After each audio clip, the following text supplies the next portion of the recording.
ਸਭ ਤੋਂ ਪਹਿਲਾਂ ਮੈਂ ਮੁਬਾਰਕਬਾਦ ਦੇਣਾ ਦੀਪ ਸਿੱਧੂ ਭਾਜੀ ਨੂੰ ਜਿਹੜੇ ਇੱਥੇ ਮੋਰਚਾ ਲਾ ਕੇ ਪੂਰੀ ਹਿੰਮਤ ਨਾਲ ਡਟੇ ਹੋਏ ਹਨ। ਉਸ ਤੋਂ ਬਾਅਦ ਮੈਂ ਮੁਬਾਰਕਬਾਦ ਦੇਣਾ ਤੁਹਾਨੂੰ ਸਾਰਿਆਂ ਨੂੰ ਜਿਹੜਾ ਆਪਣਾ ਕੰਮਕਾਰ ਛੱਡ ਕੇ ਇਹ ਲੋਕਾਂ ਦੀ ਲੋਕ ਹਿੱਤ ਦੀ ਲੜਾਈ ਨੂੰ ਤੁਸੀਂ ਲੋਕ ਲੜ ਰਹੇ ਹੋ। ਮੈਂ ਆਪਣੀ ਗੱਲ ਸ਼ੁਰੂ ਕਰਨ ਤੋਂ ਪਹਿਲਾਂ ਇੱਕ ਸ਼ੇਰ ਤੁਹਾਨੂੰ ਸੁਣਾਉਣਾ ਚਾਹੁੰਦਾ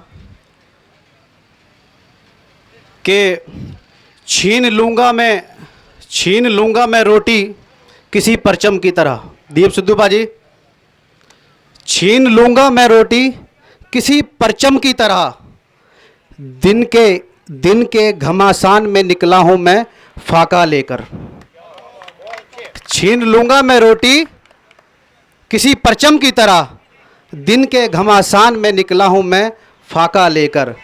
तो अपनी बात को शुरू करदा मैं वीरो एक गल जलंधर दे विच असीं एक धरना लाया सीगा। उत्थे मैं एक गल कही सीगी क्योंकि एक गल नूं बड़ा मीडिया ने भी बड़ा बहुत ज़्यादा चक्किया भी किसानां दा धरना, किसानां दी लड़ाई, किसानां दा धरना, किसानां दी लड़ाई। साडा ये मनना है कि ये किसानां दी लड़ाई नहीं है। कौन कहता है किसानां दी लड़ाई है? वो तुहाडी अपनी रोजी रोटी दी लड़ाई है। जिन्हें आना आ किसान भाईचारे का धन्यवाद करो, वो तुहाडे सारिਆਂ ਦੀ लड़ाई ਨੂੰ ਲੈ ਕੇ ਅੱਗੇ ਹੋ ਕੇ लड़ रहे हैं। क्योंकि किसान ने कल्ले रोटी नहीं खानी, किसान तो अन्नदाता है, तुहानू रोटी दिंदा है। जे किसान अन्न उगाएगा तो सानू रोटी मिलेगी। ये गल मैं जलंधर दे विच मीडिया ਨੂੰ संबोधन दे विच भी कही सीगी। क्योंकि मीडिया ते एक देश दे विच एक परसैप्शन क्रिएट की गई है किसी भी एजुटेशन ਨੂੰ ਉਹਨੂੰ ਕਿੱਦਾਂ ਤੋੜਿਆ ਜਾਵੇ, इस एजेंडे ते काम ਹੁੰਦਾ है।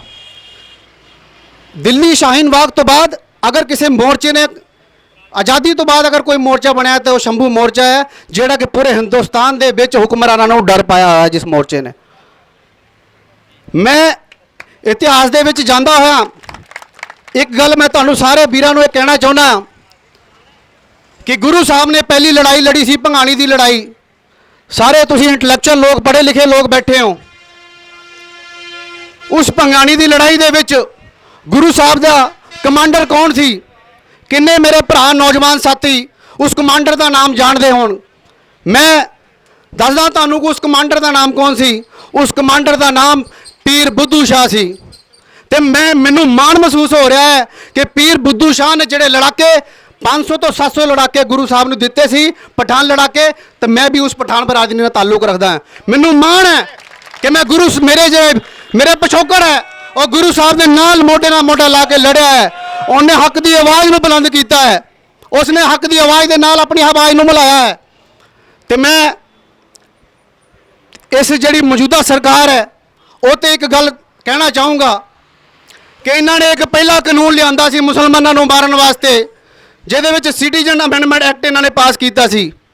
उहदे विच इन्होंने एक इन्हां दा जिहड़ा हिडन एजेंडा आ हिंदू राष्ट्र का, उस एजेंडे ते काम कर रहे हैं।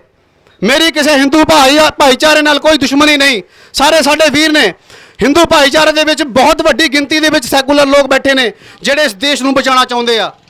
पर जिहड़ी ये सियासतदान बैठे आ, जिहड़ा गद्दी ते महाराजा इस वक्त बैठा होया आ दिल्ली दी गद्दी ते, वो एक पर्टिकुलर एक संगठन नाल ताल्लुक रखदा आ। उस संगठन नूं तुसीं सारे जाणदे हो। इन्हां ने सानूं मुसलमानां नूं कुੱਟਿਆ पहलां, उस तो बाद दलित भाईचारे का नंबर लाया, पंजाब की सरजमी ते पंजाबियों नूं छेड़ के इन्हें हुण वड्डा पंगा पा लिया आ। मुसलमान मेरे भाईओ, मैं इतों गुरेज नहीं करता कहनूं, मुसलमान भाईचारा इकनोमिकली थोड़ा पिछड़ा होया है। अपनी रोजी रोटी की लड़ाई दे विच वो फ्रंट फुट ते आके नहीं लड़ पाया। जिन्ना को होया सी सीए ते अमेंडमेंट बिल, सीए ते एनआरसी का विरोध किया सड़कों पर आके, पर इन्होंने साडे नौजवानों के यूएपीए ला के उन्होंने अंदर दे दिता, जिहदे विच 10-10 साल 15-15 20-20 साल दियां कैदां इन्होंने सुनाइयां। ये लीगल टैररिज्म फैला रहे हैं। ये संसद च बैठ के इहो जिहे कानून बना रहे हैं लोगों च दहशत पाई जा सके। ये उत्थों अपना हिडन एजेंडा चला रहे हैं। सानू एकजुटता की लोड़ है मेरे भाईओ। सिटीजनशिप अमेंडमेंट एक्ट पास किया सीगा। मैं एक शिकवा मेरे दिल दे विच है, मैं तुहाडे सारिਆਂ नाल शेयर करूँगा। जदों कदों भी कोई मानवता ते इंसानियत ते अटैक हुंदा है, सानू सारिਆਂ नूं इकट्ठा होना चाहिए है। इस गल का मैनूं मलाल है ਜਦੋਂ ਮੁਸਲਮਾਨਾਂ ਨੂੰ ਕੁੱਟਿਆ ਗਿਆ, ਮਾਰਿਆ ਗਿਆ, ਉਦੋਂ ਵਿੱਚ ਮੁਸਲਮਾਨ ਕੱਲਾ ਲੜਿਆ, ਉਹਨਾਂ ਨਾਲ ਆ ਕੇ ਕੋਈ ਵੀ ਨਹੀਂ ਖੜਿਆ। ਇਸ ਵਕਤ ਅਸੀਂ ਸੀਏ ਐਨਆਰਸੀ ਦੇ ਖਿਲਾਫ ਪੂਰੇ ਹਿੰਦੁਸਤਾਨ ਦੇ ਵਿੱਚ ਲੜਾਈ ਲੜੀ, ਪਰ ਜਦੋਂ ਸ਼ਾਹੀਨ ਬਾਗ ਦਾ ਇੱਕ ਮੋਰਚਾ ਲੱਗਿਆ, ਉਹਦੇ ਵਿੱਚ ਸਿੱਖ ਭਾਈਚਾਰਾ ਇੱਕ ਇਹੋ ਜਿਹਾ ਭਾਈਚਾਰਾ ਜੀ ਜਿਹੜਾ ਸਾਡੇ ਨਾਲ ਮੋਢੇ ਨਾਲ ਮੋਢਾ ਲਾ ਕੇ ਖੜ ਗਿਆ ਤੇ ਸਾਨੂੰ ਹੌਸਲਾ ਮਿਲਿਆ। ਦਲਿਤਾਂ ਨੂੰ ਕੁੱਟਣ ਤੋਂ ਬਾਅਦ, ਮੁਸਲਮਾਨਾਂ ਨੂੰ ਕੁੱਟਣ ਤੋਂ ਬਾਅਦ ਮਾਈਨੋਰਿਟੀਜ਼ ਨੂੰ ਕਿੱਦਾਂ ਦਬਾਇਆ ਜਾਵੇ, ਇਹਨਾਂ ਨੇ ਦੇਖਿਆ ਕਿ ਪੰਜਾਬ ਦੇ ਵਿੱਚ ਹੁਣ ਸਿੱਖਾਂ ਨੂੰ ਕਿੱਦਾਂ ਦਬਾਇਆ ਜਾਵੇ। ਸਿੱਖ ਤਾਂ ਇੱਕ ਦਲੇਰ ਕੌਮ ਮੰਨੀ ਜਾਂਦੀ ਆ, ਜਦੋਂ ਜਦੋਂ ਅਣਖ ਦੀ ਗੱਲ ਆਉਂਦੀ ਆ ਸਿੱਖਾਂ ਨੇ ਮੋਹਰੇ ਹੋ ਕੇ ਫਰੰਟ ਫੁੱਟ ਤੇ ਹੋ ਕੇ ਲੜਾਈ ਲੜੀ ਆ ਤੇ ਇਹਨਾਂ ਨੂੰ ਭਜਾਇਆ ਵਾ। ਪਰ ਸਿੱਖਾਂ ਨੂੰ ਕਿੱਦਾਂ ਤੋੜਿਆ ਜਾ ਸਕਦਾ ਆ, ਇਹਨਾਂ ਨੇ ਇੱਕ ਪਲੈਨਿੰਗ ਦੇ ਤਹਿਤ ਤੇ ਐਕਟ ਲਿਆਂਦੇ ਆ। ਮੈਂ ਕਾਨੂੰਨੀ ਪਹਿਲੂਆਂ ਤੇ ਨਹੀਂ ਜਾਊਂਗਾ ਕਿਉਂਕਿ ਮੇਰੇ ਤੋਂ ਪਹਿਲਾਂ ਵਕੀਲ ਸਾਹਿਬ ਸੀ, ਉਹਨਾਂ ਨੇ ਬੜੇ ਵਧੀਆ ਤਰੀਕੇ ਨਾਲ ਸਾਰਾ ਸਮਝਾਤਾ ਕਾਨੂੰਨ ਕੀ ਕਾਨੂੰਨ ਹੈ। ਪਰ ਇਹ ਤੁਸੀਂ ਇਹ ਸੋਚੋ ਕਿ ਕਾਨੂੰਨ ਪਾਸ ਕਰਨ ਦੀ ਲੋੜ ਕਿਉਂ ਪਈ, ਕਿਉਂ ਲੋੜ ਪਈ ਸਾਨੂੰ ਇਹ ਕਾਨੂੰਨ ਪਾਸ ਕਰਨ ਦੀ ਇਹਨਾਂ ਨੂੰ? ਕਿਉਂਕਿ ਇਹਨਾਂ ਨੂੰ ਪਤਾ ਹੈ ਸਿੱਖ ਕੌਮ ਇੱਕ ਅਮੀਰ ਕੌਮ ਹੈ, ਇੱਕ ਦਲੇਰ ਕੌਮ ਹੈ। ਮਾਰਿਆ ਕੁੱਟਿਆ ਉਹਨੂੰ ਹੀ ਜਾ ਸਕਦਾ ਜਿਹਦੇ ਘਰ ਦਾਣੇ ਨਾ ਹੋਣ। ਜਿੱਦਾਂ ਮੁਸਲਮਾਨ ਭਾਈਚਾਰੇ ਨੂੰ ਕੁੱਟ ਲਿਆ ਸੀ ਕਿਉਂਕਿ ਅਸੀਂ ਰੋਜੀ ਰੋਟੀ ਕਮਾਉਣ 'ਚ ਲੱਗੇ ਹੋਏ ਸੀਗੇ, ਸਾਨੂੰ ਪਤਾ ਹੀ ਸਾਡੇ ਬੱਚੇ ਭੁੱਖੇ ਮਰ ਜਾਣੇ ਜੇ ਅਸੀਂ ਲੜਨ ਨਿਕਲ ਗਏ ਤਾਂ। ਪਰ ਇਹਨਾਂ ਨੇ ਫਿਰ ਇੱਕ ਪ੍ਰੀ ਪਲਾਨ ਕੀਤਾ, ਇਹਨਾਂ ਨੇ ਕ੍ਰਿਸ਼ੀ ਐਕਟ, ਆਪਣੇ ਫਾਰਮਰ ਐਕਟ ਪਾਸ ਕੀਤੇ, ਕ੍ਰਿਸ਼ੀ ਬਿੱਲ ਲਿਆਂਦੇ। ਇਹਨਾਂ ਨੇ ਸੋਚਿਆ ਕਿ ਪਹਿਲਾਂ ਸਿੱਖਾਂ ਨੂੰ ਫਾਈਨੈਂਸ਼ਲੀ ਤੋੜਿਆ ਜਾਵੇ, ਪਹਿਲਾਂ ਪੰਜਾਬ ਨੂੰ ਫਾਈਨੈਂਸ਼ਲੀ ਖਤਮ ਕੀਤਾ ਜਾਵੇ। ਜਦੋਂ ਇਹਨਾਂ ਕੋਲ ਰੋਜੀ ਰੋਟੀ ਨਹੀਂ ਰਹੇਗੀ ਉਸ ਤੋਂ ਬਾਅਦ ਅਸੀਂ ਇਹਨਾਂ ਨੂੰ ਜਿਹੜਾ ਹੈਗਾ ਦਬਾ ਸਕਾਂਗੇ। ਉਸ ਤੋਂ ਪਹਿਲਾਂ ਮੇਰੇ ਦੋਸਤੋ ਇਹ ਤੁਹਾਨੂੰ ਦਬਾ ਨਹੀਂ ਸਕਦੇ। ਇਸ ਕਰਕੇ ਮੇਰੀ ਅਪੀਲ ਹੈ एकजुट हो जाओ। ये दिल्ली की गद्दी कुछ नहीं है, दिल्ली की गद्दी से सदा कोई कायम नहीं रहा। मुगल आए सी चले गए, अज नामो निशान नहीं। अंग्रेज आए सी चले गए, नामो निशान नहीं। ये भी कोई बाड़ी बड्डी नहीं, ये भी अंग्रेजों के पिट्ठू आ। जे अंग्रेज नहीं रहे तो अंग्रेजों की पिट्ठू जी हैगियां जड़ियां तंजीमां बैठियां राज कर रही, ये भी बाड़ा च नहीं रहणगियां। मैं तुहानूं सारिआं नूं अपील करदा हां, देखो असीं पंजाब दे विच बहुत वड्डी गिनती दे विच तां नहीं हैगे। 2011 के सेंसस के अकॉर्डिंगली असी 5 लाख तो 6 लाख मुसलमान भाईचारा जोड़ा हैगा, पर 2020 तक आंदे आंदे 3 तो 4 लाख मुस्लिम भाईचारा साडा जलंधर दे विच ही है। असी जलंधरों आए, हुण हर डिस्ट्रिक्ट दे विच 3 तो 4 लाख मुस्लिम भाईचारा है। असी सारे मुस्लिम भाईचारे ने मीटिंगां कीतियां ते जिथे जिथे भी साडा थोड़ा थोड़ा पॉकेट हैगा असी उन्हां नूं डायरैक्शनां दित्तियां कि जिथे किते छोटा भी धरना हैगा तुसीं जाके पार्टिसिपेट करो, मोढे नाल मोढा ला के खड़ जाओ।